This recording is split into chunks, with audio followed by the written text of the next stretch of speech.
मुहम्मद वअला आलि मौलाना मुहम्मद वबारिक वसल्लिम सलातम व सलामुन अलैका या सय्यदी या हबीबी या रसूलल्लाह सल्लल्लाहु तआला अलैहि वसल्लम।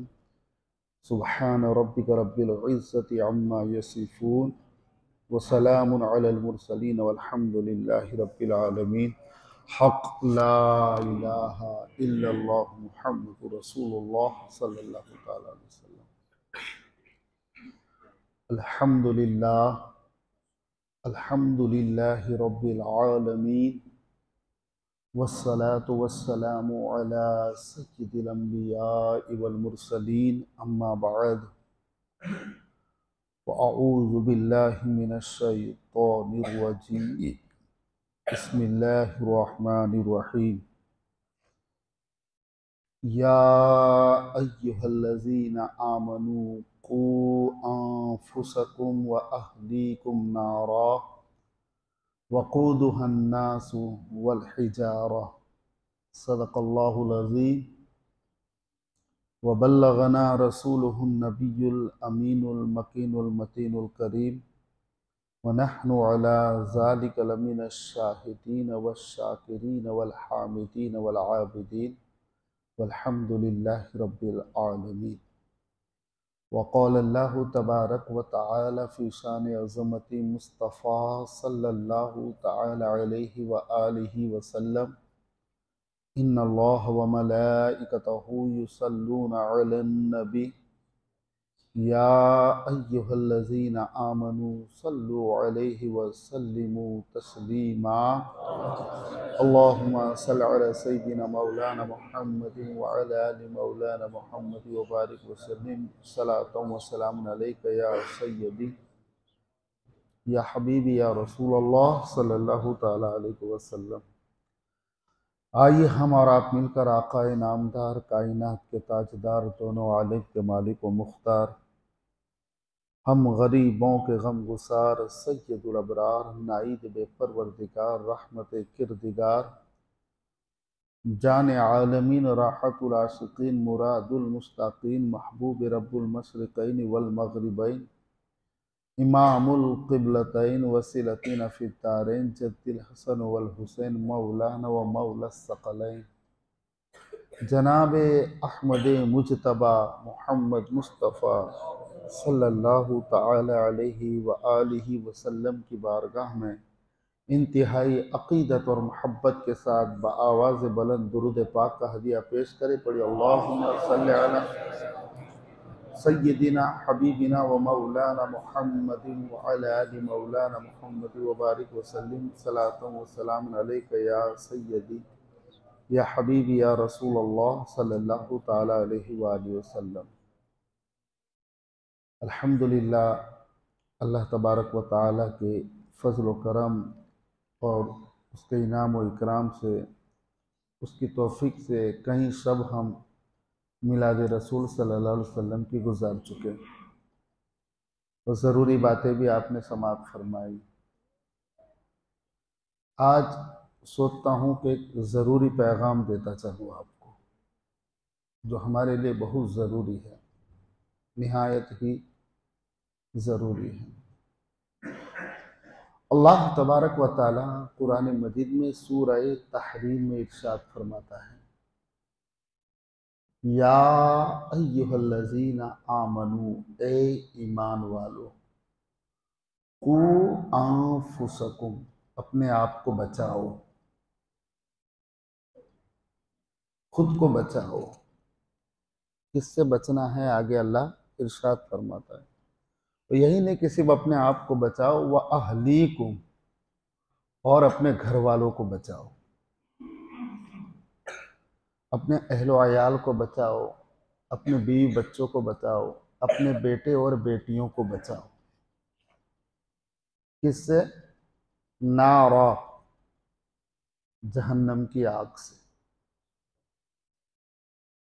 ऐ ईमान वालों, अपने आप को बचाओ, अपने घर वालों को बचाओ जहन्नम की उस आग से। वक़ूदुहन नासु वल हिजारा, जिसका ईंधन इंसान और पत्थर है। ये आयत पाक हमें झिंझोड़ रही है। जहन्नम की आग बोलो तो मामूली नहीं है। अल्लाह अकबर। कुतुब में आया है कि ये जो दुनिया की जो आग है ना, उसको 70 मरतबा रहमत के पानी से धोकर भेजा गया है। जिस आग को 70 मरतबा धोया गया हो और वो भी रहमत के पानी से, इसके बावजूद भी उसके शोले इतने भड़क रहे हो, इंसान 1 मिनट तो क्या आधा मिनट तक उसमें अपनी उंगली डाल नहीं सकता। उसके करीब इंसान का खड़ा रहना मुश्किल है। ये ऐसी आग है। अल्लाह अकबर। अल्लाह तबारक व ताला हमें तंबीह फरमाता है, वार्निंग भी देता है, हमें राह रास्त पर आने के लिए फरमाता है। आज माहौल देखिए ना, चारों तरफ कैसा माहौल हो चुका है। एक वक्त था जब मिलाद मुस्तफ़ा की महफिल होती थी तो मजमा कैसा लगता था। अब मसाजिद में मुअम्मर हजरात और बुजुर्ग हजरात नजर आते हैं। क्यों? क्योंकि जवानों का और बच्चों का जहन चला गया है अब मोबाइल में। मोबाइल ने कब्जे कर रखे हैं जहनों पर। अल्लाह अकबर। ऐसी नहूसत है, यानी साफ है कि मोबाइल की मिसाल ऐसी है, उस पानी की तरह है कि तुम चाहो तो उससे शरबत बनाओ, चाहे तो शराब बनाओ। अच्छी चीज भी है, बुरी चीजें भी हैं। बंदा उसमें से कुरान पढ़ भी सकता है, सीख भी सकता है, और दिगर लहुल अईब भी सीख सकता है। बंदा उससे बाहया भी बन सकता है अगर अल्लाह वालों के बयानात सुने, अल्लाह वालों की बातें सुने, अल्लाह वालों की किताबें पढ़े, तो नेक भी बन सकता है। और गलत लोगों को फॉलो कर लेता है तो उसकी जिंदगी दीन भी बर्बाद हो जाता है। तो जहन जो चला गया है वो पूरी तौर पे मोबाइल में चला गया है।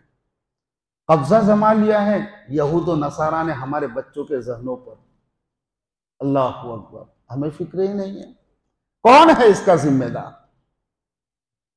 बच्चे हैं, बेटे हैं, जवान हैं, बेटियां हैं, जिम्मेदार है तो कौन?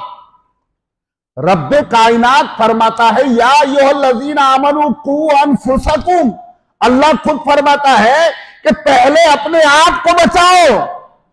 जाहिर सी बात है, ट्रेन पूरी चलेगी तो सारे डिब्बे खींच कर ले जाता है, तो इंजन ही लेकर खींच कर ले जाता है। अगर इंजन को कुछ हो जाता है, जब तक सीधी पटरी पर ट्रेन का इंजन खींचता हुआ लेकर जाता है, तब तक डिब्बे भी पीछे पीछे इंजन के साथ चलते जा रहे हैं। और अगर इंजन किसी खाई में गिर जाएगा तो डिब्बे भी खाई में गिर जाएंगे। तो जो जिम्मेदार थे, अल्लाह अकबर।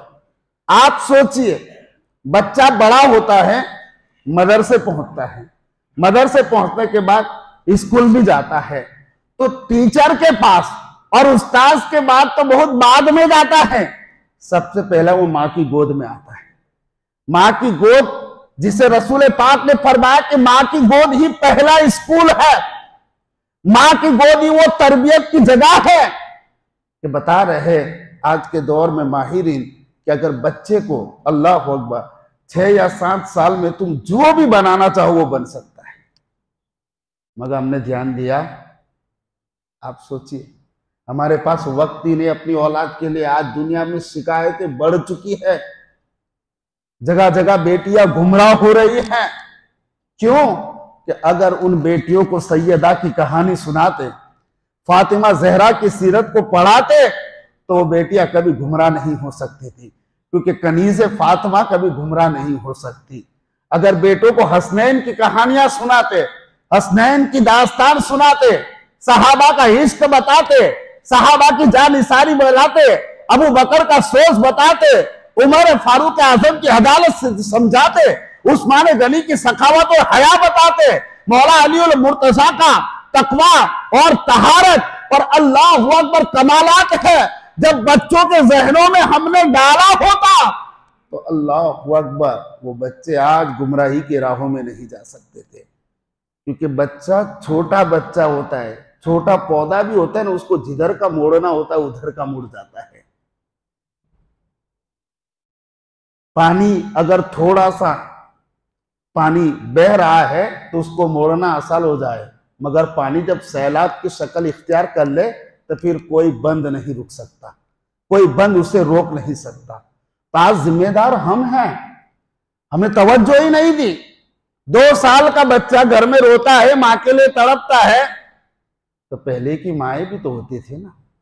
और आज की माओं का हाल क्या है कि माँ बच्चे को जान छुड़ाने के लिए दुनिया का सबसे खतरनाक खिलौना उसके हाथ में दे देती है, मोबाइल।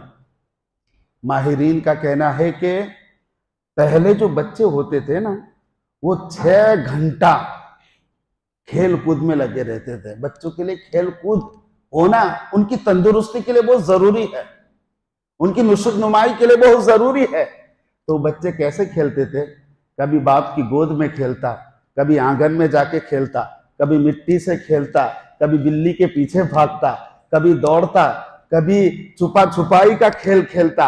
अल्लाह अकबर, 6 घंटे तक वो इतना खेलता कि 6 घंटे में उसको प्लेजर हासिल हो जाता था।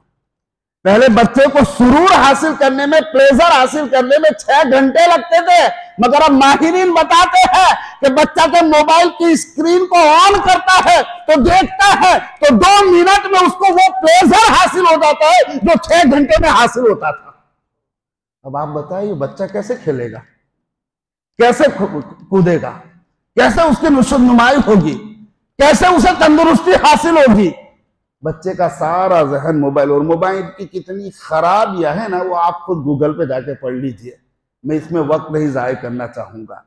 मोबाइल का एडिक्शन अगर बच्चों को हो जाता है तो बच्चे माँ बाप से दूर भी हो जाते हैं, बच्चों में डिप्रेशन भी आ जाता है, बच्चों में नई नई बीमारियां भी जन्म लेती है, बच्चे तन्हा पसंद भी हो जाते हैं, बच्चों को रिश्तों की कदर भी नहीं होती, बल्कि अल्लाह अकबर, यहां तक कि वो बच्चे क्रिमिनल भी बन जाते हैं, और क्या से क्या मोबाइल की वजह से बन जाते हैं। ये सारी चीजें आप गूगल पे सर्च करोगे तो सब आपके सामने आ जाएगा, इसके लिए मेरी जबान की जरूरत नहीं है।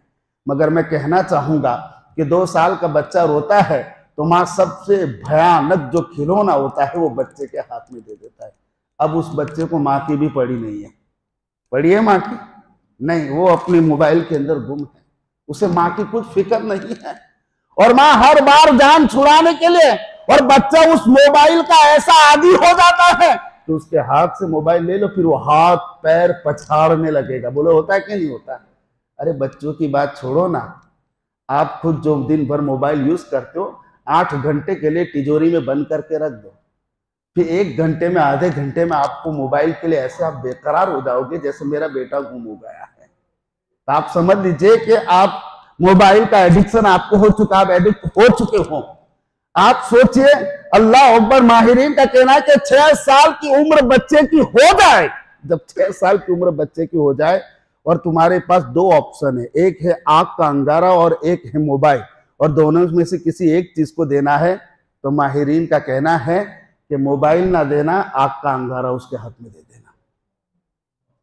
अल्लाह अकबर। आप सोचिए, कल जवान बच्चे जवान हो जाते थे, तब तक इनको पता नहीं चलता था कि जवानी आ गई है। आज 11-11 साल के बच्चों में जवानी फूट फूट के जाहिर हो रही है। और हमारा ध्यान किधर है, हमारी तवज्जो किधर है? बेटियां मोबाइल में लगी हुई है, बेटियां कंप्यूटर में लगी हुई है, हम सोच रहे हैं वो पढ़ाई कर रही है, मगर अल्लाह अकबर, हर एक को अपनी औलाद पे भरोसा होता है, अल्लाह सबकी औलाद का एतमाद बहाल रखे। मगर मेरा कहने का मकसद यह है कि औलाद को कभी शैतान के हवाले नहीं कर सकते। आपकी औलाद भले ही अच्छी है मगर शैतान अच्छा नहीं है। इन्न शैतान लिल इंसानी अदुव्वुम मुबीन, रब कायनात ने पहले ही फरमा दिया है कि यह शैतान तुम्हारा खुला हुआ दुश्मन है, उस पर तुम भरोसा नहीं कर सकते। दुनिया भर के वाकयात हो जाते हैं मगर इसका जिम्मेदार सबसे पहले माँ बाप ही है, क्योंकि माँ बाप वक्त नहीं देते, मोबाइल दे देते, माँ अपने कामकाज की वजह से मोबाइल दे देती है। माँ कभी अल्लाह अकबर, अरे मैं ये कहना चाहूंगा कि आज अगर अल्लाह अकबर हमारा बच्चा जैसे ही खातून औरत जो है प्रेग्नेंट होती है तो उस वक्त से ही हम फ्यूचर प्लानिंग करना शुरू कर देते हैं। और क्या होती है हमारी फ्यूचर प्लानिंग? इसको फला बड़े स्कूल में पढ़ाऊंगा, इसको फला इंग्लिश मीडियम में पढ़ाऊंगा, यही सबसे पहले फ्यूचर प्लानिंग। ये बड़ा होकर इंजीनियर बनेगा, ये डॉक्टर बनेगा। मैं एक हकीकत बयान कर रहा हूं, इसे महज मौलवी की बात ना समझे। मैं मना नहीं करता कि एजुकेशन ना हासिल करे, एजुकेशन की अहमियत मैं जितना जानता हूं और जितनी जरूरत महसूस करता हूं मैं कैसे आपको बताऊंगा, क्योंकि मेरी तरबियत ही ऐसे बुजुर्गों की बारगाह में हुई है जहां दीन और दुनिया दोनों समझाया जाता है। मैं इनकार नहीं करता हूं, मगर अभी बेटा बाहर आया नहीं, इससे पहले जो प्लानिंग होती है फ्यूचर प्लानिंग, वो बच्चों के लिए अलग ही होती है। कभी भी हमने ये नहीं सोचा कि अल्लाह अकबर, मेरा बेटा सबसे पहले बोलना सीखेगा तो उसके मुंह से लफ्ज अल्लाह निकलेगा, उसके मुंह से लफ्ज रसूलुल्लाह निकलेगा, उसके मुंह से कलिमा तैयबा होगा, मेरा बच्चा नेक बनेगा। हमें दुनिया के साथ साथ उसे दीनदार भी बनाएंगे, हम इसको नमाजी भी बनाएंगे। जब ये 6-7 साल का हो जाएगा तब तक हम बच्चे में ऐसी आदतें डालेंगे कि खाना बगैर बिस्मिल्लाह पढ़े हुए नहीं खाएगा, हर बात सुनेगा, अच्छी बात सुनेगा तो सुभान अल्लाह कहेगा, अच्छी चीज देखेगा तो माशा अल्लाह कहेगा, रब का फजल होगा तो अल्हम्दुलिल्लाह कहेगा, कोई उसकी मदद कर देगा तो जज़ाक अल्लाह कहेगा। अरे 6-7 साल में तो बच्चों को इन जुमलों के आदी हो जाना चाहिए कि जब सामने कोई मिले तो उनसे सलाम कहे, सामने से कोई उसकी खैरियत पूछे तो जवाबन अल्हम्दुलिल्लाह कहे, अच्छी चीज देखे तो उसके मुंह से माशा अल्लाह निकलना चाहिए। मगर आप सोचिए जज़ाक अल्लाह की बजाय थैंक यू निकलता है। आप देखिए सारे अल्फाज ही हमने बदले। इन थैंक यू ठीक है, जहां इस्तेमाल की जरूरत है थैंक यू कीजिए, मना नहीं है। गैरों के लिए रखो थैंक यू, अपनों के लिए दुआ के साथ कहो जज़ाक अल्लाह, उसमें अल्लाह तुम्हें बदला दे। ये दुआ या जुमले होते हैं। 6-7 साल में तो बच्चे आदी हो जाना चाहिए इन चीजों को, बैठ के पानी पीना सीखे, सोने से पहले दुआएं पढ़े। मगर बताओ कमा हक को हमने ध्यान दिया अपने बच्चों पर? नहीं दिया। हैदराबाद की सरजमी पर एक कॉन्फ्रेंस हुई थी और उस कॉन्फ्रेंस में अल्लाह अकबर एक सामाजिक कॉन्फ्रेंस थी। उसमें अल्लाह अकबर एक हिंदू लड़की ने मुसलमानों से सवाल किया, गैर मुस्लिम ने, ऐ मुसलमानों मुझे जरा ये तो बताओ क्या 1400 साल बीत गए कोई दूसरा हुसैन क्यों नहीं आया? 1400 साल गुजर गए अभी दूसरा हुसैन नहीं आया जिसने दुनिया में इनकलाब पैदा कर दिया हो। एक बार सवाल किया, किसी ने जवाब नहीं दिया। सत्ता सब पे तारी हो गया, जवाब देते भी कहा जाए, दीनी इल्म से सगप होता जाए, दीनी किताबें भी पढ़ते जाए, रात रात भर और दिन दिन भर मोबाइल के अंदर खुराफात देखते हैं। कभी ये भी सोचा होता है कि किसी अल्लाह वाले का दरस हदीस चल रहा है, तफसीर कुरान चल रहा है, इस्लाही बयानात है। मैं कह रहा हूं कम से कम आधा घंटा नहीं 15 मिनट भी वक्त लेते 1 महीने के कितने घंटे हो जाते, मगर दिया हमने तवज्जो। आज हम इतने मजबूर हो चुके हैं, मगलूब हो चुके हैं, दुनिया हमें मिटाने पर तुली हुई है, फिर भी हम नाखून के होश के नाखून नहीं ले रहे हैं। अल्लाह अकबर। आप सोचिए किसी ने जवाब नहीं दिया। दोबारा फिर से उस हिंदू लड़की ने पूछा, क्योंकि वो इमाम हुसैन की जात से बहुत इंप्रेस थी, वह इमाम हुसैन को पढ़ती थी, इसलिए उसके दिल में ख्याल आया कि फिर कोई हुसैन क्यों नहीं हुआ, मतलब यह कि हुसैन जैसा फिर कोई जमाने में इनकलाब लाने वाला क्यों नहीं हुआ। जब उसने दोबारा पूछा सबके सर शर्म से झुक गए। तीसरी बार पूछा तो एक बुजुर्ग शख्स खड़े हुए, एक बूढ़ा शख्स खड़ा हुआ, चेहरे पे नूरानियत थी, दाढ़ी सुन्नत रसूल सजी थी और पेशानी इबादत की शहादत दे रही थी। उसने कहा मेरी बहन सुनो, यकीनन हुसैन तो आज भी पैदा हो जाए, मगर 1400 साल से कोई हुसैन ना पैदा हुआ, इसकी वजह सिर्फ और सिर्फ यह है कि कोई दूसरी फातिमा भी पैदा नहीं हुई। आप सोचिए माएँ इतनी बिजी हो गई है, खुद माँ ही मोबाइलों के अंदर चली गई है, तो क्या बच्चों को खाक तालीम देगी। हम बच्चे को सुलाते हैं तो क्या बोल के सुलाते, जल्दी सो जा, सुबह में स्कूल जाना है। भूले से ये जुमला नहीं निकलता, जल्दी सो जा, सुबह में फजर पढ़नी है। हमारी सोच कैसी हो गई है, हमारा जहन कैसा बन चुका है, दीनी जहन हमारे अंदर नहीं रहा। अल्लाह अकबर। पढ़ाओ बच्चों को, इंजीनियर बनाओ, डॉक्टर बनाओ, पायलट बनाओ, जज बनाओ, आईपीएस ऑफिसर बनाओ, जो बनाना चाहो वो बनाओ, मगर सबसे पहले उसे मुस्तफा का गुलाम बनाओ। सबसे पहले एक सच्चा मुसलमान बनाओ। सबसे पहले रसूल पाक पर दुरूद भेजने वाला बनाओ। सबसे पहले कुरान पाक की तिलावत करने वाला बनाओ। सबसे पहले उसके दिल में जो धड़कनें धड़कने लगे वो मुस्तफा की जुदाई में दिल तड़पने लगे। सबसे पहले अल्लाह अकबर, उसे एक सच्चा पक्का गुलाम रसूल बनाओ। बेटी है तो फातिमा की कनीज बनाओ, और बेटा है तो अली और हुसैन का गुलाम बनाओ। हुजूर फरमाते अपनी औलाद को कुरान सिखाओ और अहले बैत की मोहब्बत सिखाओ। क्या हमने सिखाया है अपनी औलाद को, क्या हमने किया है। अल्लाह अकबर।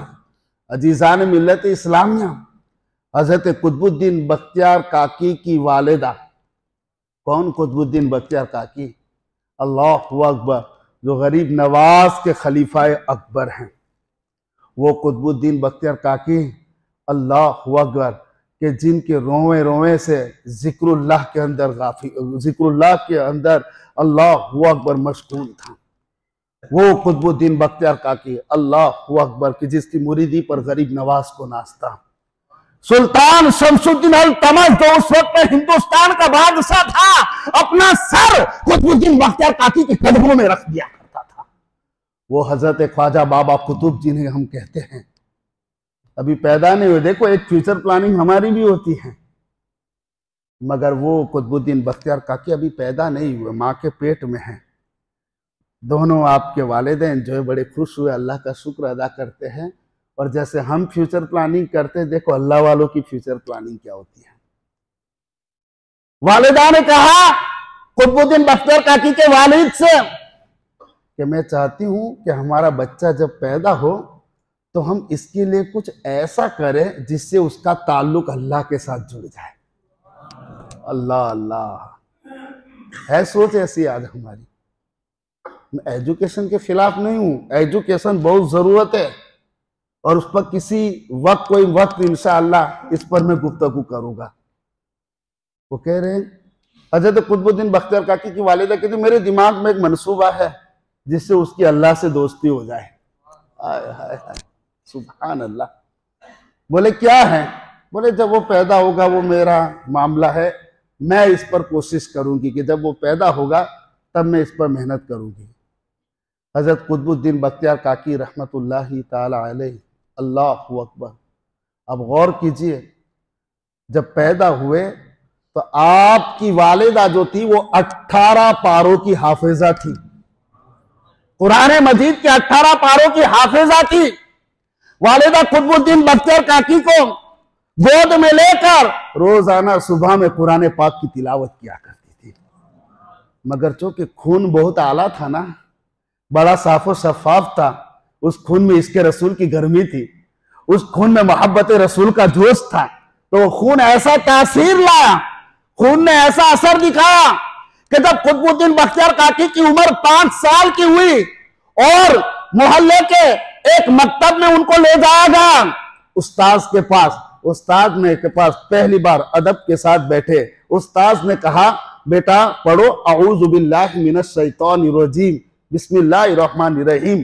कुतुबुद्दीन बख्तियार काकी ने पढ़ा अऊज़ु बिल्लाहि मिनश शैतानिर रजीम बिस्मिल्लाहिर रहमानिर रहीम, अल्लाहु अकबर। उसके बाद उस्ताद ने कहा बेटा पढ़ो अल्हम्दुलिल्लाहि रब्बिल आलमीन। अब कुतुबुद्दीन बख्तियार काकी ने पढ़ना शुरू किया अल्हम्दुलिल्लाहि रब्बिल आलमीन, मगर आलमीन पर रुके ने और रहमानिर रहीम मालिकी यौमिद्दीन इय्याका नअबुदु व इय्याका नस्तईन। एक पारा पढ़ डाला, दूसरा पारा पढ़ डाला, तीसरा पारा पढ़ डाला, अल्लाहु अकबर। 14 पारे 5 साल की उम्र में पढ़ डाले। उस्ताद हैरान पे हैरान हो रहे, अरे 5 साल की उम्र का बच्चा जो मेरे पहली बार मकतब में आया है और 14 पारे कैसे पढ़ डाले। कहा मेरे बेटे तूने ये 14 पारे कैसे याद किए? तो कुतुबुद्दीन बख्तियार काकी फरमाते हैं कि मेरी अम्मा, मेरी वालिदा 14 पारों की हाफिजा है। वो रोजाना मुझे गोद में बिठाकर कुरान पाक की सबसे पहले तिलावत किया करते थे। वही आवाज और वही तिलावत की आवाज सुन सुनकर मैं 14 पारों का हाफिज हो चुका हूं। कुतुबुद्दीन बख्तियार काकी के लिए माए ऐसी होना जरूरी है। इंतजार करते कोई सलाहुद्दीन अय्यूबी आ जाए, इंतजार करते फिर कोई खालिद बिन वलीद आ जाए, इंतजार करते कोई उमर सा आदिल आ जाए। अरे पहले माए ऐसी आ जाए। दुनिया में जितने बड़े बड़े नामवर हुए हैं उनका बैकग्राउंड देख लीजिए। सरकार अब्दुल कादिर जिलानी, गौसुल आजम बगदादी के वालिद साहब हजरत अबू सालेह मूसा जंगी दोस्त 12 साल एक सेब की कीमत में चुकाते हैं। कितने? एक सेब खा लेते हैं, वो भी नदी में बहता हुआ आया था, मगर उसके बदले में 12 साल की गुलामी सेब के मालिक की। वालिदा ऐसी थी कि आंखों से अंधी यानी कभी हराम चीज नहीं देखी थी, हाथों से लूली यानी हराम की तरफ हाथ नहीं बढ़े थे। वाकया आपको पता है, मैं सिर्फ मेन पॉइंट बताना चाहता हूं।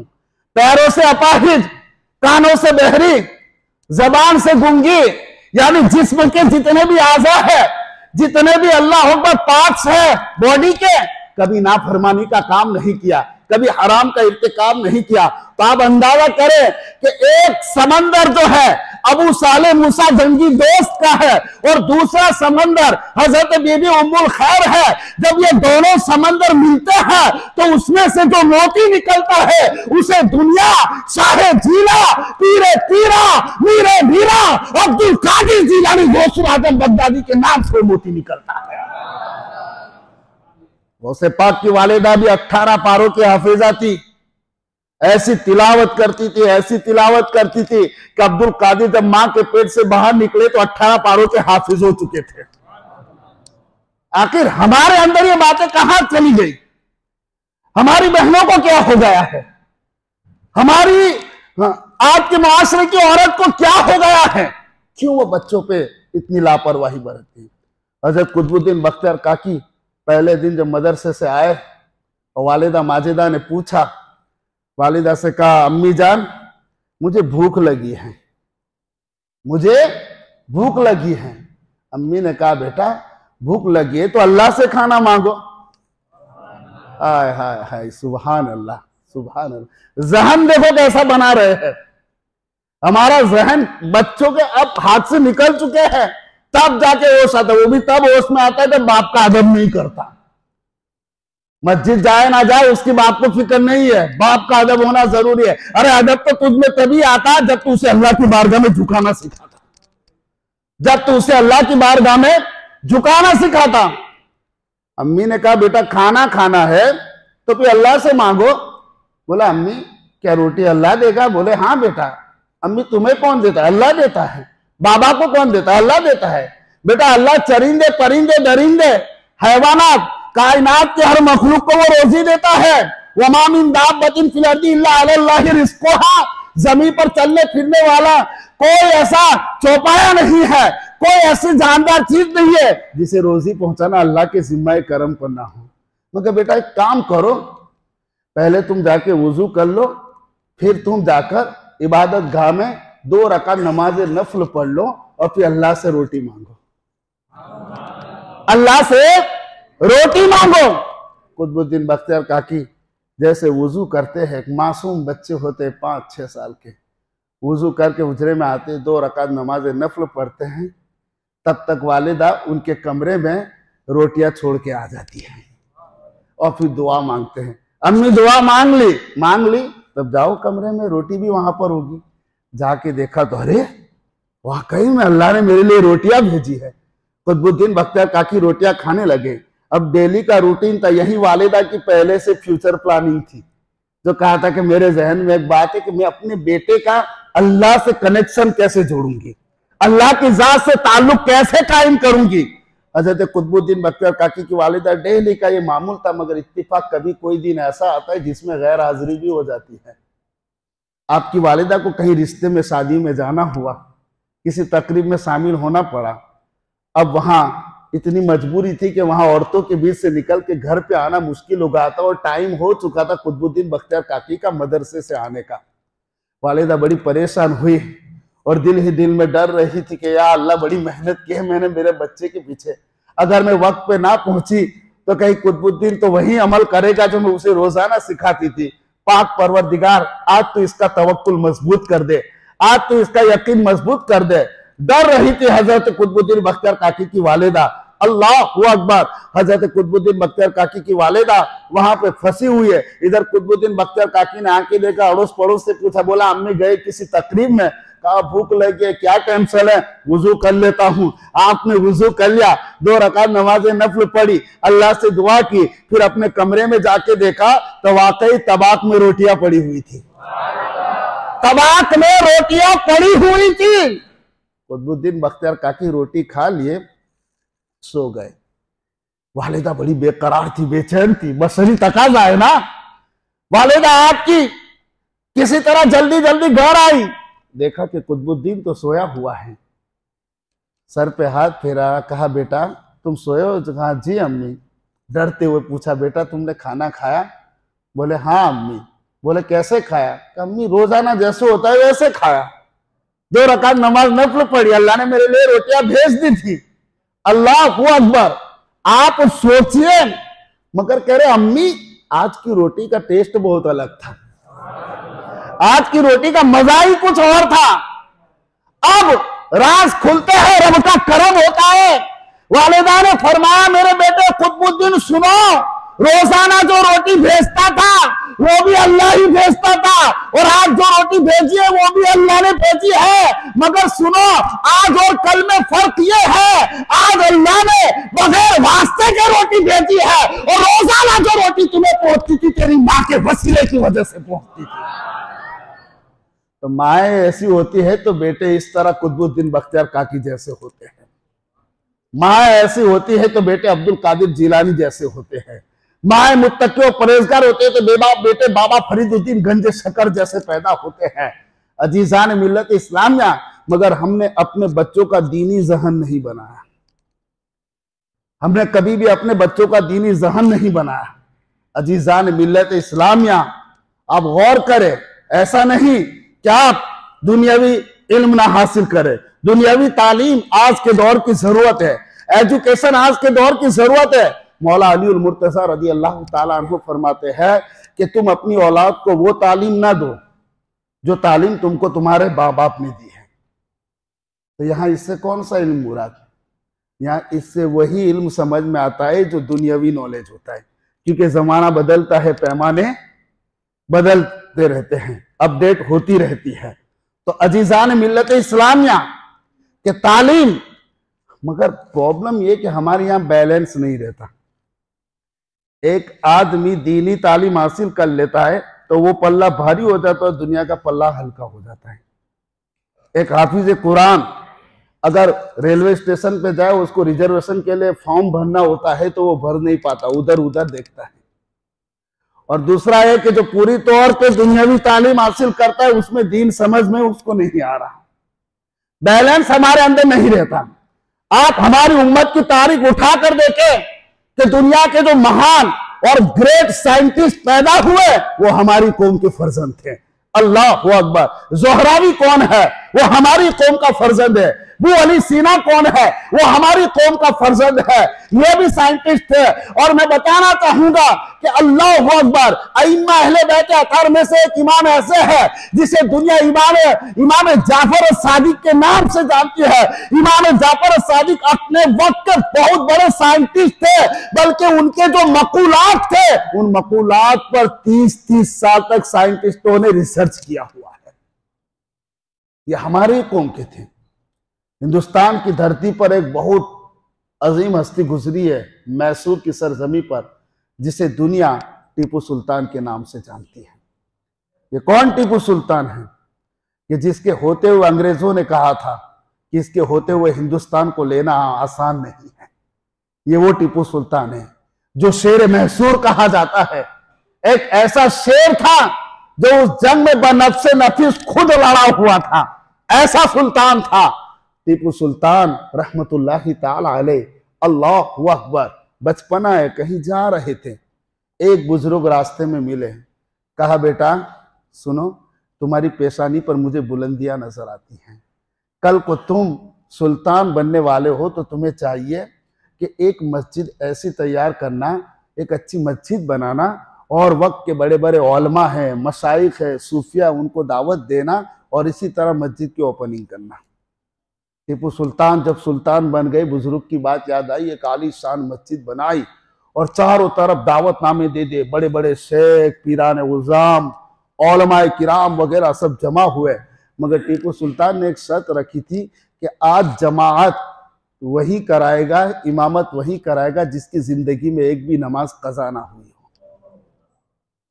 जिसकी जिंदगी में एक भी नमाज कज़ा ना हुई हो। मैं कहना यह चाहूंगा कि जितने मजमे में बड़ी बड़ी हस्तियां थी, मगर हर एक की लाइफ में किसी की 10 कज़ा हुई, किसी की 20 हुई, किसी की 5 और किसी की 1 के लिए बात रह गई। टीपू सुल्तान इंतजार करते रहे, कोई आगे बढ़े, कोई आगे बढ़े। जब देखा तो तमाम ने कहा कि हमारी जिंदगी में किसी न किसी की नमाज कज़ा हुई है। जब कोई आगे नहीं बढ़ा तो दुनिया जिसे टीपू सुल्तान के नाम से जानती है, जिसे शेर मैसूर कहा जाता है, जो अंग्रेजों के लिए सरदर्द बना हुआ था, वो हजरत टीपू सुल्तान मुसल्ले पे बढ़ जाते हैं और नमाज शुरू कर देते हैं और दुनिया को साबित कर देते हैं कि जिस तरह मैं मैसूर के तख्त पर बैठा हूं, इसी तरह मैं तकवा और तहारत का भी इमाम हूं। गूगल पे जब रिसर्च करते हैं फर्स्ट मिसाइल मैन कौन है, तो टीपू सुल्तान को यह लक़ब दिया गया है, जिन्होंने पहले मिसाइल बनाई थी और अंग्रेजों के छक्के छुड़ा दिए थे। तो ये साइंटिस्ट भी हुए, मगर तकवे का आलम देखो, परहेजगारी का आलम देखो कि एक नमाज भी कज़ा नहीं। मैं कहना चाहता हूं कि बैलेंस होना बहुत जरूरी है। पूरी तौर पर ही दुनियादार ना बन जाओ, साथ में दीनदार बनो और सिर्फ और सिर्फ दीनी इल्म के अंदर ही ना रहो, बल्कि दुनिया का नॉलेज भी रखो, दुनिया का इल्म भी रखो। अजीजान मिल्लत इस्लामिया, यही टीपू सुल्तान है। किसी रास्ते से गुजर हुआ, अचानक जंगल का शेर सामने आ जाता है, तमाम लोग बंदूकें तान लेते हैं। टीपू सुल्तान की आंखों में आंखें डाल रहा है वो शेर। जनाब टीपू सुल्तान ने कहा कि तुम लोग अपनी बंदूकें हटा लो, ये मुझसे मुकाबला करना चाहता है। अल्लाहु अकबर। मैसूर का शेर जब आगे बढ़ा और उस मैसूर का शेर जनाब टीपू सुल्तान आगे बढ़े, सामने से उस शेर ने ऐसी छलांग लगाई कि आज भी तारीख शाहिद है। हजरत टीपू सुल्तान ने, शेर ने जैसे मुंह खोला, उसके मुंह में हाथ डाल के जबड़ा फाड़ कर वहां पर रख दिया। मैं कहना चाहता हूं, ये ताकत इतनी कहां से आई, ये रूहानियत इतनी कहां से आई। एक तरफ तो इतना ताकतवर शहंशाह है, एक तरफ तो वो फर्स्ट मिसाइल मैन के नाम से मुलक्कब हुआ है। मगर मैं बताना चाहूं कि इतनी ताकत कहां से आई है। मैंने बहुत पहले पढ़ा था टीपू सुल्तान के बारे में कि टीपू सुल्तान वो है जिसकी मां ने कभी बगैर वजू के दूध नहीं पिलाया। ये सारी वो रूहानियतें हैं, ये सारा वो पावर है। अल्लाहु अकबर। अजीजान मिल्लत इस्लामिया, आप गौर कीजिए आज हमारा क्या मामला है। जनाबे इमाम गजाली को कौन नहीं जानता। हजरत इमाम गजाली रहमतुल्लाहि ताला अलैह वो अजीम जात है। अल्लाहु अकबर। पूरी दुनिया तसव्वुफ के इमाम माने जाते हैं। हुआ क्या कि इनके एक भाई और भी थे, इमाम अहमद गजाली, और माँ इतनी परहेजगार थी, इतनी मुत्तकी थी। माँ बाप हमेशा इनके पैदा होने से पहले कुरान का विर्द, दुरूद कुरान पढ़ते रहते, दुरूद पाक पढ़ते रहते, जिसकी वजह से ये 2 हीरे उनको ऐसे नसीब में मिले। इमाम गजाली शुरू में आप पर इल्म का बहुत ज्यादा गलबा था। इमामुल हरमैन भी आपको कहते हैं, बहुत बड़ी हस्ती, इल्म के आला मकाम पर। फिर आप तसव्वुफ की दुनिया में कदम रखा और इसके इलाही का ऐसा गलबा छा गया। एक दिन क्या हुआ, इमाम गजाली मोहल्ले की मस्जिद में नमाज पढ़ाते थे, तो इनके भाई इमाम अहमद गजाली इनके पीछे नमाज नहीं पढ़ते थे। अब लोगों बातें तो बनाना शुरू कर दे कि अभी क्या इनके पीछे नमाज पढ़े, इनके पीछे तो खुद इनका भाई नमाज नहीं पढ़ रहा। जाकर अम्मी से शिकायत कर दी, दिल बर्दाश्त हो गए थे। बोले अम्मी मेरा भाई मेरे पीछे नमाज नहीं पढ़ता, दुनिया मुझे अपना इमाम मानती है। कहा ठीक है आने दे इसको। आपकी वालिदा ने इमाम अहमद गजाली को बुलाया, ऐसा क्यों करते हो, क्यों तुम मोहम्मद के पीछे नमाज क्यों नहीं पढ़ते हो? बोले ठीक है अम्मी आपका हुक्म, अब से नमाज पढ़ूंगा। आ गए, ये सफ में आ गए। इमाम गजाली ने अल्लाह अकबर कहा तो उनके भाई इमाम अहमद ने भी, उन्होंने भी अल्लाह अकबर कहा। अभी थोड़ी देर अल्हम्दुलिल्लाह की सूरत स्टार्ट हुई होगी कि इन्होंने नमाज तोड़ दी और वापस निकल गए। अब नमाज सलाम फेरा तो और तमाशा बन गया। आपको तो पता है मस्जिद में कैसे कैसे लोग बातें बनाने वाले आते हैं। बातें चल रही है, तमाशा बन रहा है। घर आए का अम्मी इससे तो बेहतर था ये आया ही ना होता, इसने तो आकर मुझे और रुसवा कर दिया और तमाशा बना दिया है। बोला क्यों तुमने ऐसा किया? कहा अम्मी मैं कैसे इनके पीछे नमाज पढ़ूं, जब मैंने नमाज पढ़ी तो इनका जहन जो था फिकी मसलों में उलझा हुआ था और ये हैज और निफास के मसले सुलझा रहा था, तो मैं कैसे इनके पीछे मेरी नमाज होगी? बोले उसका ध्यान तो फिकी मसले में था, तुम्हारा ध्यान किधर था? वालिदा क्या फरमाती है, अगर उसकी नहीं हुई तो तेरी भी नहीं हुई, क्योंकि तेरा ध्यान कहां था, तुझे भी तो अल्लाह की तरफ ध्यान लगाना था, तो तू हालत नमाज में अपने भाई की जासूसी कर रहा था। तो आप सोचिए कि वो माए कैसी होगी, उनका मकाम कितना ऊंचा होगा। अजीजान मिल्लत इस्लामिया, अल्लाहु अकबर। जनाब एक हमारे पड़ोसी मुल्क के एक आलिम है, उनकी जबान से मैंने बहुत ही दिल दहला देने वाला वाकया सुना था। और वो वाकया ये था कि उन्होंने किसी जगह पे किताब में पढ़ा था, जो एक बंदे ने अपनी आप बीती उसने बयान की थी। उसने जब ये एक बाप का दर्द था उस तहरीर में, उस बाप ने तहरीर लिखी थी। और तहरीर क्या लिखी थी कि ये लोगों, आमतौर पर तो लोग अपने घर के ऐबों को छुपाया करते हैं, मगर मैं अपने ऐब को जाहिर करने पे मजबूर हूं, क्योंकि शायद मैं अपनी कहानी बताऊं तो दुनिया वाले संभल जाए, किसी की औलाद बच जाए, किसी की बेटी बच जाए। उसने अपने आप बीती बताई कि मेरी बेटी पैदा हुई, बड़ी घर में खुशी थी, बड़ी तमन्ना थी कि बेहतर से बेहतरीन डॉक्टर बने। उसकी पढ़ाई का इंतजाम किया, उस पर मैंने दिल खोलकर खर्चा किया।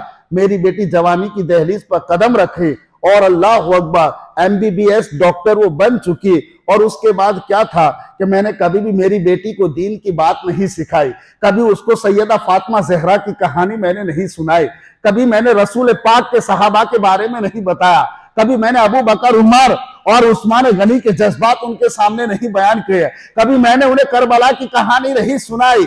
मेरी बेटी पूरी तौर पे फैशन परस्त हो चुकी थी, कभी सर पे उसने दुपट्टा नहीं डाला, हमेशा बाल खुले रखती थी, होठों पे लिपस्टिक लगाती थी, चेहरे पर मेकअप करके गैर मर्दों को लुभाने के लिए बाजार से गुजरा करती थी, परफ्यूम की खुशबू लगा करती थी। गैर मर्दों में उठना भी था उसका, बैठना भी था और पर्दा भी उसका नहीं था। मैंने आज तक कभी इसको रोका नहीं कि बेटा जरा सर पे दुपट्टा डाल दे, मैंने कभी उसको रोका नहीं कि बेटा इतनी फैशन अच्छी नहीं है, लोग देखेंगे तुझे बुरी नजर से भी देख रहे होंगे। अल्लाहु अकबर। मैंने कभी उसको नमाज के लिए नहीं कहा था, मैंने कभी ये नहीं कहा था कि तू सैयदा की सीरत पर चल। एक वक्त ऐसा आया कि फिर खानदान के एक लड़के से रिश्ता तय हो गया, मगर वो लड़का जो था पढ़ा लिखा होने के साथ दीनदार भी बहुत था, चेहरे पर सुन्नत रसूल उसकी सजी हुई थी और बड़ा सिंपल लड़का था, बड़ा सादा तबीयत का था।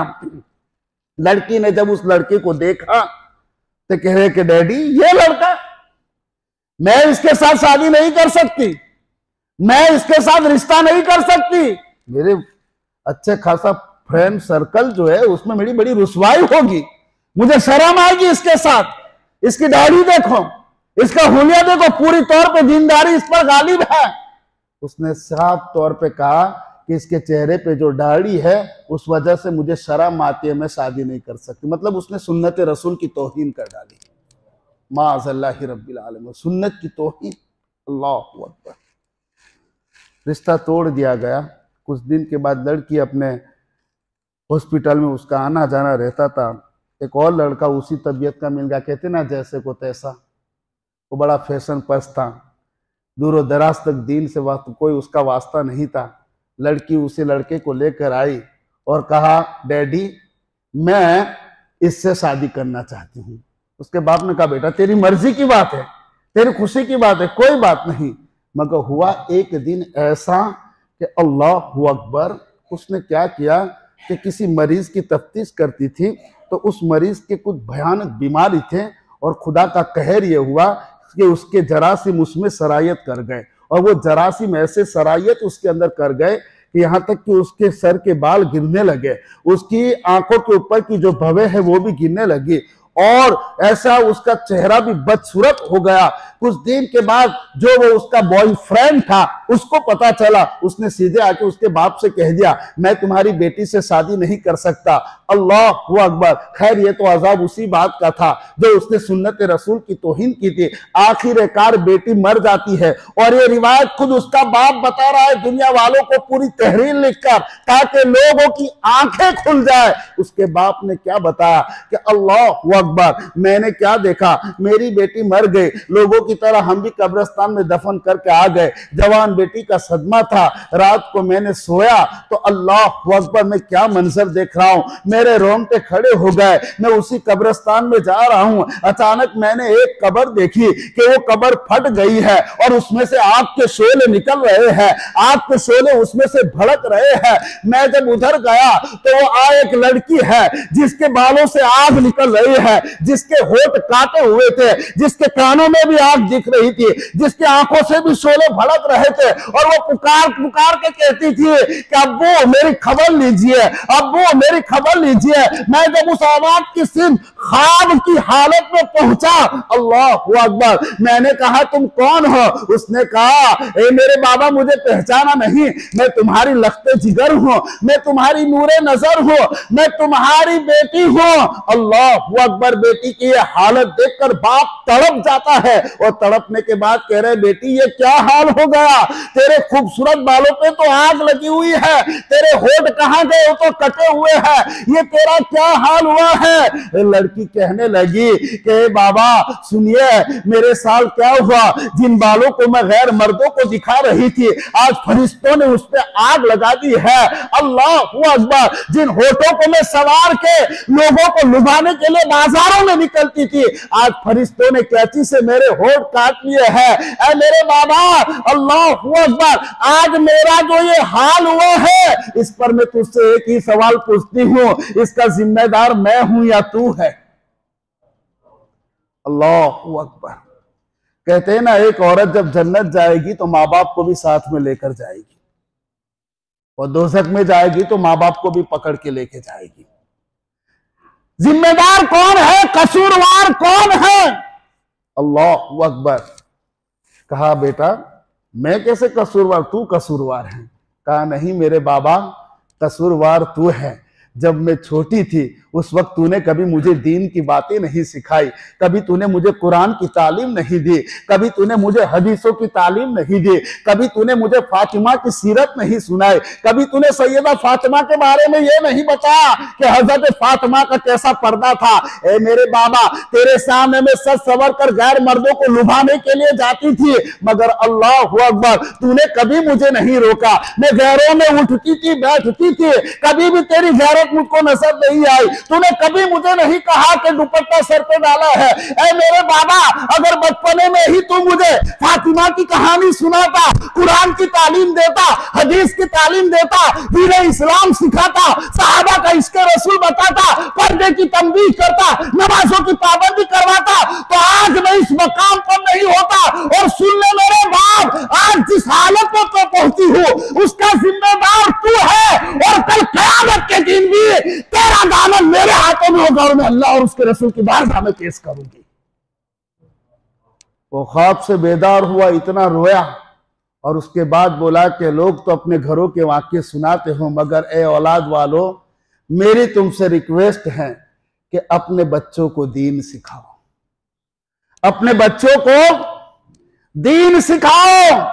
अल्लाह अकबर। दीन सिखाओगे तो औलाद तुम्हारा अदब करेगी।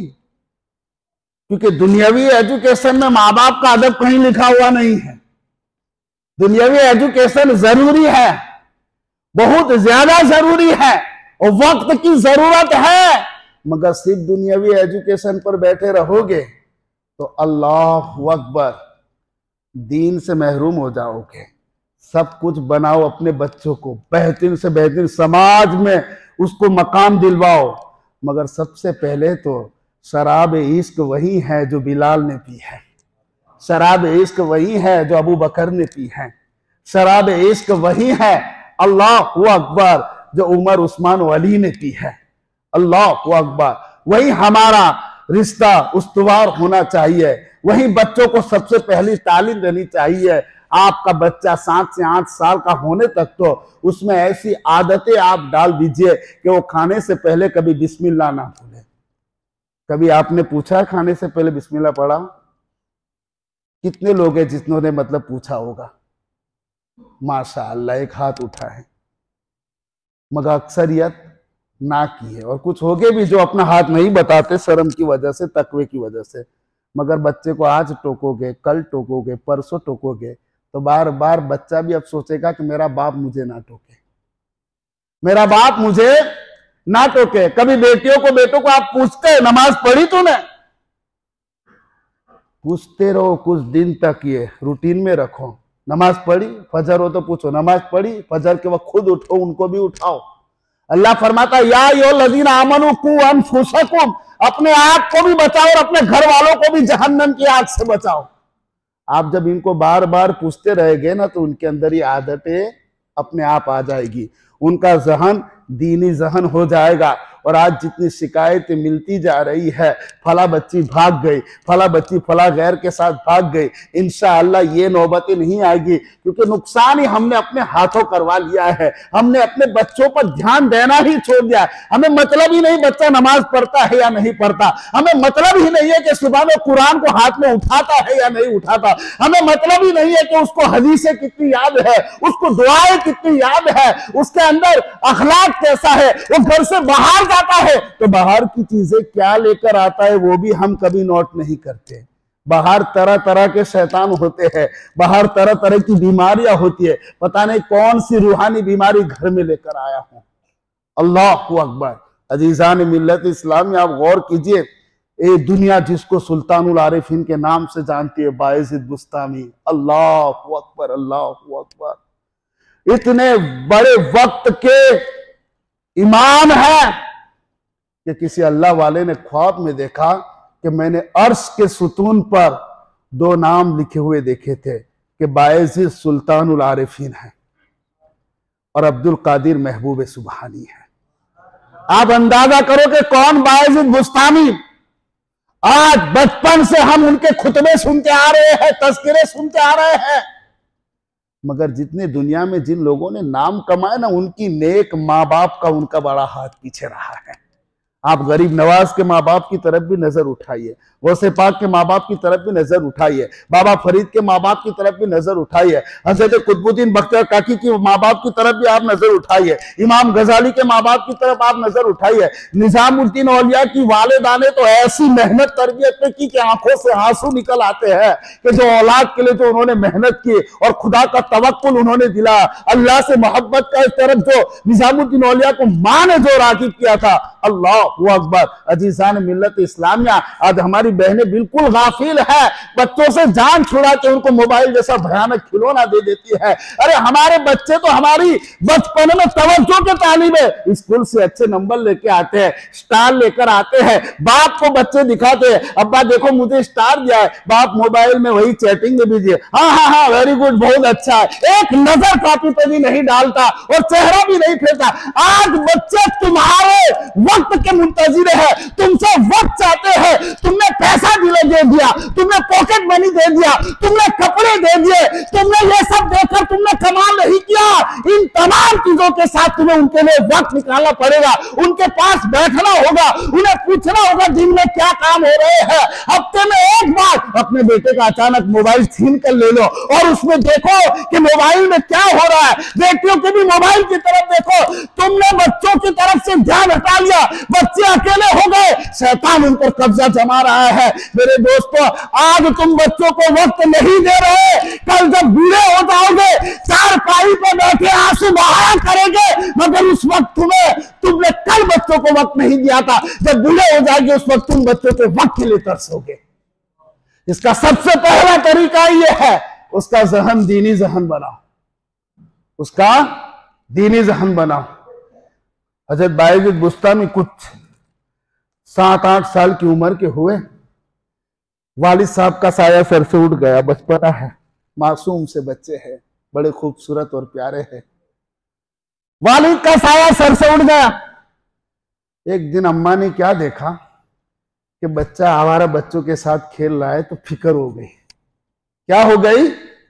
फिक्र हो गई। इस तरह तो मेरे बेटे का फ्यूचर खराब ना हो जाए। और इसके बाप की बड़ी तमन्ना थी कि ये आलिम दीन बने। इसके बाप की बड़ी तमन्ना थी कि अल्लाह का दोस्त बन जाए, ये अल्लाह का वली बन जाए। किसी से बायजीद बुस्तामी के वालिदा ने पूछा कि यहाँ कोई ऐसा स्कूल है? उस दौर में स्कूल मदरसा एक हुआ करता था। ऐसा कोई स्कूल है, कोई मदरसा है, ताकि मैं अपने बच्चे को कोई अच्छे बाकमाल उस्ताद के पास रखूं, ताकि वो आलिम दीन के साथ वो अल्लाह वाला भी बन जाए, वो अल्लाह का लाल बन जाए, वो अल्लाह का वली बन जाए। किसी ने पूछा कि हाँ, फला एरिया में एक मदरसा है, वहां के उस्ताद बड़े अच्छे हैं, आप अपने बच्चे को ले जाइए। बायजीद बुस्तामी का एक शोहर तो गुजर चुका था, 7-8 साल का जो बच्चा था, 8-9 साल का, जो भी हो, बचपना था। बस उस बच्चे को देखकर आंखों को ठंडक पहुंचती थी। अब तने तनहा हो गई। जाके उस्ताद मोहतरम से कहा कि हुजूर, मेरे इस बच्चे को अपनी सोहबत में रखे, आपकी जूतियां सीधी करेगा।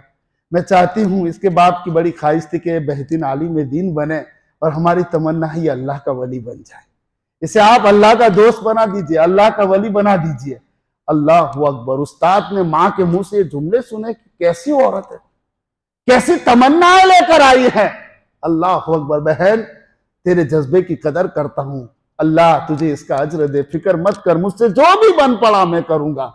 अल्लाह अकबर। मगर माँ ने जाते हुए एक ताकीद की कि उस्ताद मोहतरम, मेरी आपसे एक रिक्वेस्ट है कि मेरे बच्चे को मेरे बगैर कुरान नहीं आता।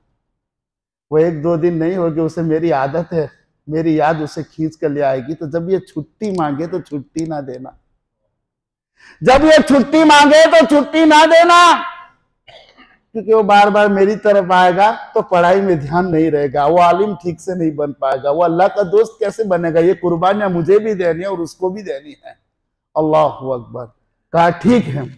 हैरान हो गए उस्ताद के, कैसी माँ है, क्योंकि वो माँ थी कि जिसका सबसे पहला जो दिल में जज्बा था, जज्बा हुब्बे मुस्तफ़ा था, अल्लाह की मोहब्बत का उस माँ को नशा था, इसीलिए उसने जमाने को बायजीद बुस्तामी दिया। अल्लाह अकबर। अब वालिदा मोहतरमा चली आई। बायजीद बुस्तामी बड़े ज़हीन और फतीन थे और पढ़ाई में तेजी से बढ़ने लगे। कुछ 1-आध महीना हुआ कि इनको माँ याद आने लगी, माँ के हाथ का खाना याद आया, माँ का लाड़ याद आया, माँ का प्यार याद आ गया। बायजीद बुस्तामी को रोजाना माँ याद आती, मगर कहते नहीं थे। एक दिन उस्ताद के पास गए, आकर अर्ज किया कि हुजूर, मैं चाहता हूँ, मेरी अम्मी मुझे बहुत याद आती है, मगर मैं किसे कहूँ, क्यों ना आप मुझे 1-2 दिन की छुट्टी दे दो, ताकि एक बार फिर माँ मुझे आगों से मोहब्बत में ले ले, अपनी माँ के सीने से लग के आऊँ, अपनी माँ के हाथों को चूम कर आऊँ, अपनी माँ के हाथों से प्यारे लुक़मे खाकर आ जाऊं। उस्ताद मोहतरम ने मासूम सा चेहरा देखा और माँ की वसीयत याद आ गई कि या अल्लाह, मैं क्या करूं, इसकी अम्मी ने तो मना ही किया कि इसे छुट्टी ही ना देना।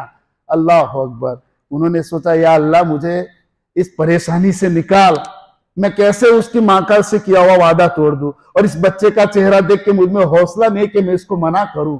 उस्ताद मोहतरम के दिमाग में अल्लाह ने एक तरकीब डाली। कहा, बेटा एक काम कर, मैं तुझे एक सबक देता हूं, पूरा लेसन तू याद करके अगर मुझे शाम तक में सुना देगा तो मैं तुझे छुट्टी कल दे दूंगा। बायजीद बुस्तामी खुशी खुशी किताबें उठा कर गए, मगर अल्लाह हो, वो लेसन उस्ताद ने इतना हार्ड लेसन दिया था और इतना सख्त लेसन दिया था और इतना लंबा दिया था कि शाम तक याद होना पॉसिबल नहीं था। उस्ताद मोहतरम ने भी तरकीब चलाई थी कि इस तरह बात टल जाएगी। बायजीद बुस्तामी ने किताबें देखी और आंखों में आंसू आ गए, आंखों में आंसू आए। थोड़ी देर में याद आया कि अम्मी कहा करती थी अल्लाह हर चीज पे कुदरत रखता है। देखे माँ के ऐसे लेसन ऐसे वक्तों में बच्चों को काम आते हैं, याद आते हैं। मेरी अम्मी कहती थी अल्लाह हर सब कुछ कर सकता है। बायजीद खड़े हुए, 2 रकात नमाज नफल पढ़ी, अल्लाह की बारगाह में रो रो कर दुआ की, माबूद मुझे ये सबक याद करा दे। और बस दुआ करने के बाद सबक याद करने बैठ गए। शाम तक में सारा सबक याद हो गया। उस्ताद की बारगाह में पहुंचे, कहा हजरत, बोले हुजरे में आए, क्या हुआ? कहा हजरत सबक याद कर लिया मैंने। उस्ताद कह रहे हो ही नहीं सकता, पॉसिबल ही नहीं, इतना बड़ा सबक कैसे याद कर लिया? अच्छा ठीक है सुना। बायजीद बुस्तामी ने सबक सुनाया। अल्लाहु अकबर। बच्चे ने जबान अटकती नहीं है, लड़खड़ाती नहीं है, नॉन स्टॉप पूरा सबक और लेसन सुना दिया। उस्ताद समझ गए बहुत पहुंची हुई खोपड़ी है। कहा ठीक है बेटा चले जाना कल। अल्लाह अकबर। रात भर बायजीद बुस्तामी को नींद नहीं आ रही। कल अम्मी से मिलूंगा। छोटे बच्चों के तस्वुर कैसे होते हैं कि पीछे से जाके आंखों पे हाथ रख के पूछूंगा पहचानो कौन है। अम्मी मुझे अपने सीने से लगा लेगी, मेरी अम्मी के हाथों से खाना खाऊंगा, अम्मी मुझे बड़ा प्यार और लाड़ करेगी। सुबह में जाना है बायजीद को, रात में नींद नहीं आ रही, रात कब खत्म हो सुबह पहुंचे। सुबह हुई, बायजीद बुस्तामी निकल गए, तरह तरह के सपने सजा सजा के निकले। मेरी अम्मी देखेगी मुझे कितनी आगों से मोहब्बत में ले लेगी। 1 महीना हो गया, कितना अरसा हो गया, अम्मी को देखा नहीं है। मैं जी कर अम्मी से अपने दिल की बातें कहूंगा, अम्मी से बातें करूंगा। अल्लाह अकबर। बायजीद बुस्तामी 8-9 साल का मासूम सा बच्चा उस वक्त है, जहन में तस्वुरात की हसीन दुनिया सजी हुई है। और अल्लाह अकबर वो तस्वुरात ही तस्वुरात में सफर तय कर रहे हैं और बढ़िया जो जो मंजिल करीब आ रही है, कदम तेजी से बढ़ रहे, माँ की मोहब्बत तड़पा रही है, माँ का इश्क बायजीद को तड़पा रहा है। गए बायजीद ने देखा दरवाजा बंद है। अल्लाह अकबर। दरवाजे पर दस्तक दी बायजीद बुस्तामी ने। अंदर से आवाज आई, कौन? कहा अम्मी मैं तेरा बायजीद आ चुका हूं। अल्लाह अकबर। माँ ने आवाज सुनी तो सोचो माँ का दिल कितना तड़पा होगा। कई दिनों के बाद बायजीद आए हैं, मेरा बेटा आया है, पहले उसके होठों को चूम लूं, उसकी पेशानी को चूम लूं, इसके लबों को चूम लूं, उसके गालों और रुखसार को चूम लूं, उसे अपने सीने से पूरी ताकत से लगा लूं ताकि माँ की ममता को कुछ ठंडक पहुंच जाए और शांत हो जाए। अल्लाह अकबर। मगर बात ऐसी नहीं थी, जज्बात वही थे, तड़प वही थी, मोहब्बत वही था, इश्क वही था, प्यार वही था, शफकत भी वही था, जज्बात भी वही थे, अरमान भी वही थे, हसरतें भी वही थे। बायजीद की मां ने जैसी आवाज सुनी, बोले कौन बायजीद? बोले अम्मी मैं तेरा नूरे नजर हूं, मैं तेरा लाडला बायजीद हूं। अम्मी दरवाजा खोलो, बहुत तड़प रहा हूं आपके लिए। बोले मेरा बायजीद नहीं हो सकता, मैं तो अपने बायजीद को खुदा की राह में देकर आ गई हूं। मेरा बायजीद तभी आएगा जब वो अल्लाह का लाल बन जाएगा, जब वो वारिस रसूल बन जाएगा, जब वो नाइब रसूल बन जाएगा, जब वो अल्लाह का दोस्त बन जाएगा। अल्लाह अकबर। आज कहां ऐसी माएँ मिलेगी, आज कहां ऐसी माओं का जहर होगा।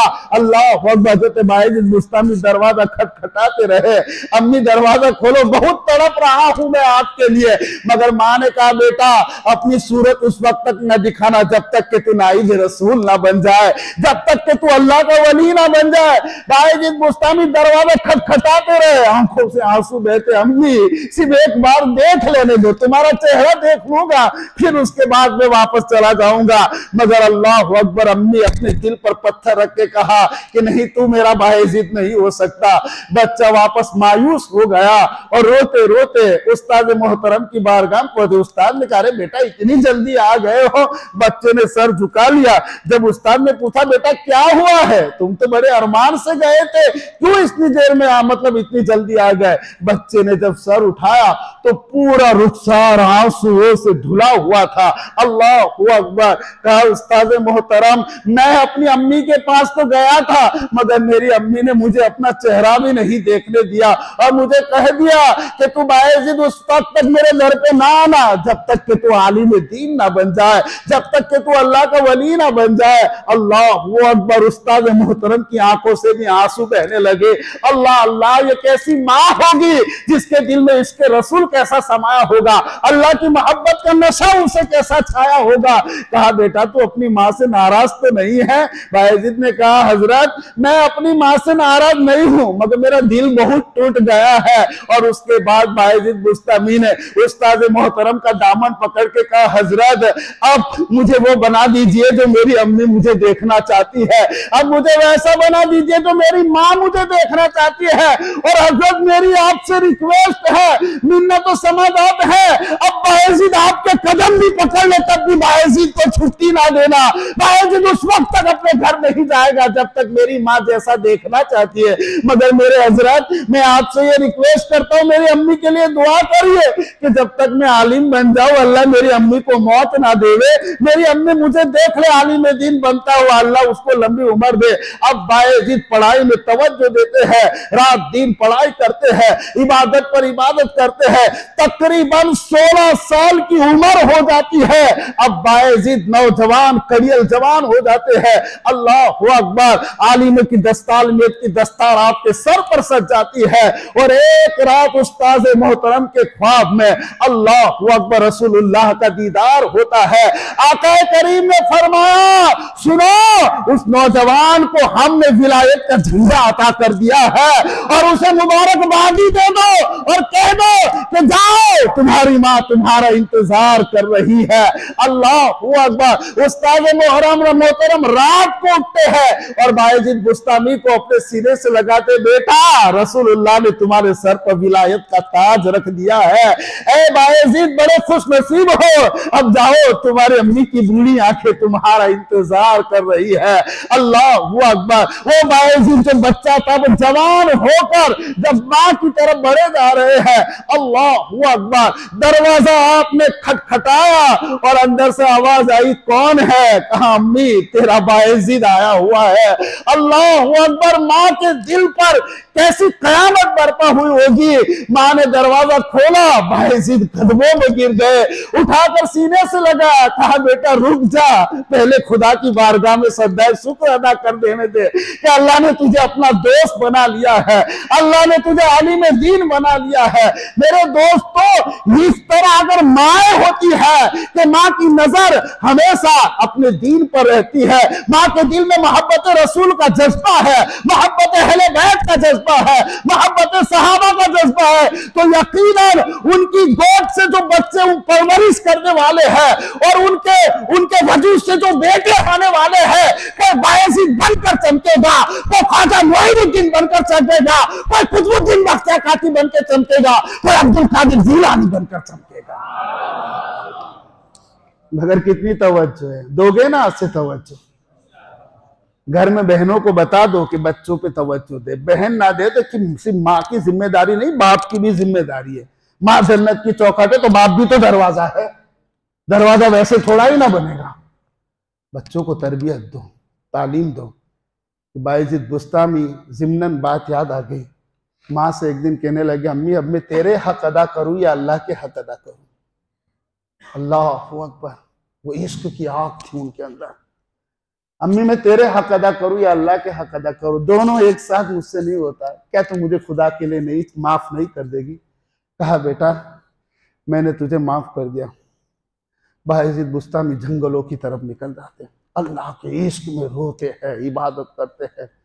कई साल हो गए, तकरीबन 40 साल की उम्र हुई तो एक दिन ख्याल आया कि ला मेरी अम्मी की खबर लेके आऊं। आधी रात को बायजीद बुस्तामी अपने दरवाजे के पास आए तो देखा तो आधी रात को घर में जो बाथरूम लगा था वो पानी बाहर की नाली से निकल रहा था। बायजीद समझ गए, वो रात को बाहर ही रुक गए कि मेरी अम्मी जो है इसकी नींद में डिस्टर्ब मुझे नहीं करना, मैं सुबह में अम्मी को मिलूंगा। दरवाजे के बाहर बैठे रहे तो घर के अंदर से नाले से बाहर पानी आया। आधी रात को बायजीद समझ गए मेरी अम्मी तहज्जुद के लिए उठी है। बायजीद कान लगाकर सुनते हैं, आपकी वालिदा दुआ करती है, या अल्लाह मेरा बायजीद तेरे इश्क में दीवानावार सहराओं में घूम रहा है, इसके मकसद तक उसको पहुंचा दे, उसकी मंजिल तक तू पहुंचा दे। माँ की जब ये दर्द भरी दुआ बायजीद ने सुनी, दरवाजा खोल देते और माँ के कदमों में गिर के कहते, या अल्लाह, मैं 40 साल से जिस खुदा की तलाश में जंगलों में भटकता रहा, वो खुदा तो मेरे घर में है। मतलब मेरी माँ की दुआओं से मुझे यहीं पे खुदा मिल जाएगा, मुझे जंगलों में भटकने की जरूरत नहीं थी। तो अजीजान मिल्लत इस्लाम, यहाँ अपनी औलाद पे तवज्जो दीजिए। रब फरमाता, या अय्युहल्लज़ीना आमनू कू अनफुसकुम, ऐ ईमान वालो, अपने आप को जहन्नम की आग से बचाओ, व अहलीकुम नारा, और अपने घर वालों को बचाओ, वक़ूदुहन नास वल हिजारा, वो आग जिसका ईंधन इंसान और पत्थर है। दुआ अल्लाह तबारक व तआला कौम मुस्लिम में दीन जज्बा अता फरमाए और दीन के साथ शऊर भी अता फरमाए। हम ना तो दीन के रहे हैं ना दुनिया के रहे हैं, हमारा मामला ही कुछ अलग हो गया। मौला हमें दीनी दुनियावी तालीम से आरास्ता फरमाए, हमारी औलाद को संवार दे। आपसे आप आओ तो अपनी औलाद को भी इन महफिलों में लेकर आइए, ताकि इनके दिलों में दीन उतरे, इसके रसूल उतरे। वरना आपको मैंने बताया है कि मोबाइलों ने ऐसा कब्जा दिमागों पे कर लिया है और ऐसे ऐसे गुमराह भी उन्हें जिंदगी में गुमराह कर